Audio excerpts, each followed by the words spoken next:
marami, why would Senator Amy Marcos go as far to defend the Dutertes, to stand by the Dutertes, no, over your own brother? You've been quoted as saying, Senator Amy Marcos has said, I cannot bear what was done to President Duterte. And yet, ang tanong ng ilan, what about the Vice President threatening to have your brother assassinated? Or the Vice President threatening to throw your father's remains in the West Philippine Sea? So, people are confused. Bakit siya kumakampi sa hindi niya kamag-anak, kapatid niya, at ang kapatid niya na namumuno ngayon ng bansa, bakit niya inaaway? Ako, Karen, ang sagot doon, Senator. Hindi mo ako magagawang defensive kasi wala akong kasalanan at wala akong ipagtatanggol sa ginawa ko. Eto, wala itong kinalaman sa Marcos o Duterte. Sabihin ko ang totoo, ito ay soberanya ng Pilipinas. Hindi ko matanggap eh. I cannot accept what happened. It was clearly a challenge and an insult to our sovereignty, to the functioning courts and our exemplary judges. And I cannot accept that this was the right thing to do. It had very, very little to do with being a Marcos versus the Dutertes. Kinakampihan, sabi mo.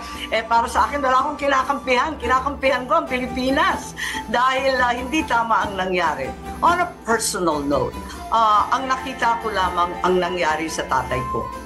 Ganyan na ganyan din ang ginawa sa ama ko, tinangay ang aking pamilya, dinala sa Hawaii, at para sa akin hindi katanggap-tanggap yun.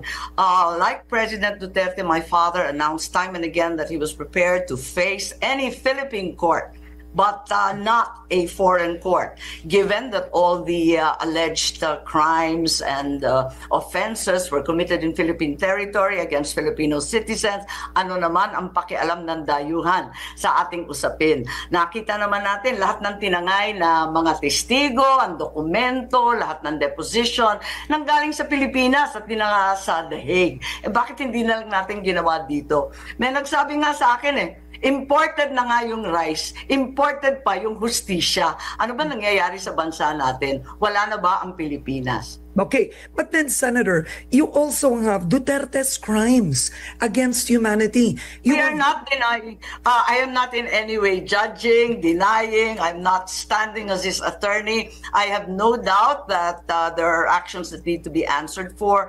But to my mind, given that the accused is Filipino, that the victims were Filipino, all the alleged crimes were committed in the territory of the Philippines, bakit hindi na lang dito? Kaya naman natin yan kung ano-ano na ang nangyari dito sa atin, bansa, na alam naman natin ang ampatuan, ang mamasapano, ang kung ano-ano na talagang kinakailangan panagutan.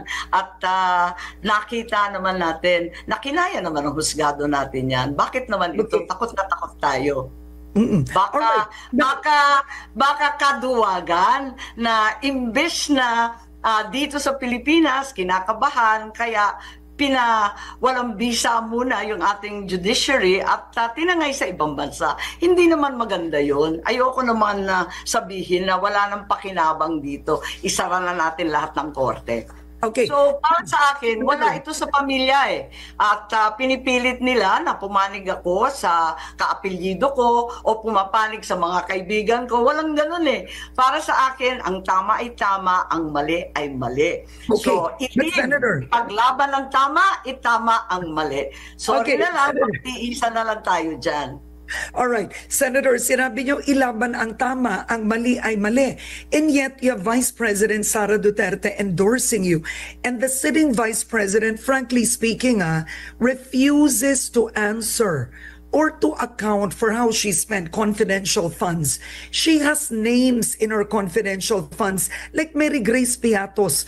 I mean, pagkain na yung maraming nakapirma doon sa mga resibo. Pera po ng bayan yun. So ang tanong rin ng marami on social media, why would you tolerate the Vice President refusing to hold herself into account, and here you are defending her and having your hand, kumbaga inendorso ka po pa niya.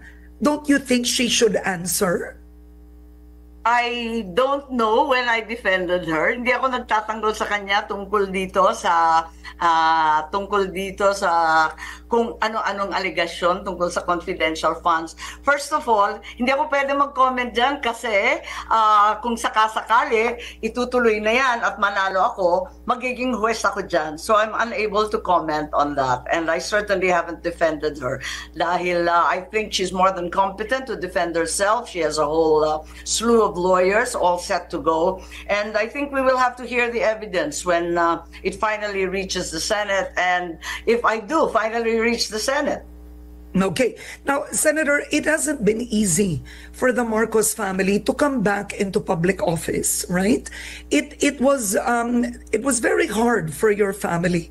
So you have many wondering, now that your brother is president, you are a re-electionist as a senator, and you are a perfitter.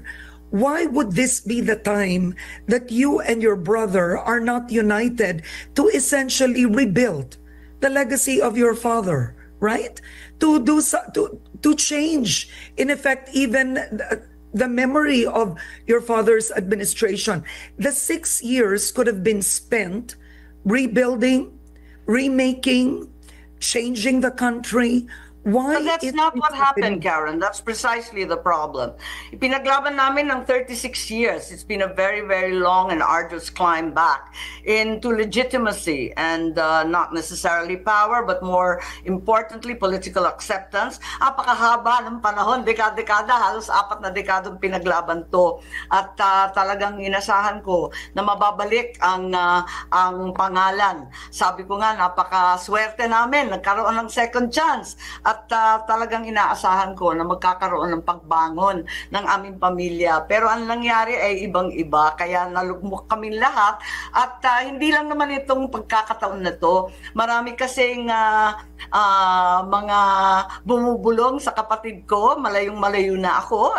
Tinataboy kami, hinaharang kami. Hindi na ako nakapag-usap. Ang totoo, I've never fought with him. Hindi naman kami nag-away kahit kailan. At hindi naman kami nagsagutan. Ang mahirap, yung mga nasa paligid. Hindi ko sinasabi sa paligid lang ng kapatid ko, kundi siguro doon din sa paligid ng kabila, nagbabanata, nagbabardagulan. But certainly, this was not the Marcos administration that we expected. At napakadaming disappointed. Unang-unang ating mga magsasaka. They really felt that there would be a renaissance in farming, instead of which there's been a massive glut in importation, smuggling, and the increasing dependence on imported foods. So this is really unacceptable and, as it were, very un-Marcos. Ang expectations ng 31 million, ibang-iba, that there will be infrastructure, for example, pero nauwi lahat ng infrastructure sa sangkatutak na ayuda, na yung pala mauuwian ay puro palakasan kung sino ang magaling, at higit sa lahat ire-release sa panahon ng eleksyon. Hindi ito ang pinaglaban namin. At may mga Ilocano nga na mga loyalist na nagsasabi, alam niyo ma'am, inapi kami. Which is true, ano? Inapi kami after 1986, maraming natanggal sa trabaho, nasisante ang mga military, tinanggal ang hanap buhay nila,